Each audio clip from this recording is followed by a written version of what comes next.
वर्षभर टिकणारं आंबट गोड चवीचं लिंबाचं लोणचं. चला बघूया कसं करायचं ते. पातळ सालीची 10-15 लिंबं घ्यायची, मिठाच्या पाण्यात 10-15 मिनटं भिजत ठेवायची. नंतर छान कोरडी करून एका लिंबाच्या 8 फोडी करून घ्यायच्या, त्यातल्या बिया वेगळ्या करायच्या आणि 3 मोठे चमचे मीठ घालून ते 1-2 तासासाठी रेस्ट करायला ठेवायचं. तोपर्यंत धने, जिरे आणि बडीशेप छान रोस्ट करून घ्यायची, ग्राइंड करून ठेवायची.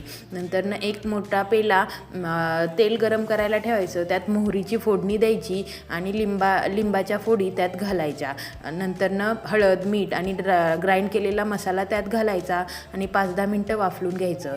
झाकण ठेवून रात्रभर ते तसंच ठेवायचं. सकाळी अर्धा वाटी गूळ खिसून त्याच्यात घालायचा. झालं आपलं आंबट गोड चवीचं मस्त असं लोणचं तयार. शक्यतो एअरटाईट भरणीत भरून ठेवायचं. काचेची भरणी असेल तर सगळ्यात उत्तम. ते वर्षभर टिकायला मदत होते व बुरशीही लागत नाही. कसं वाटतंय आपलं लोणचं नक्की सांगा आणि आवडलं असेल तर फॉलो करायला विसरू नका.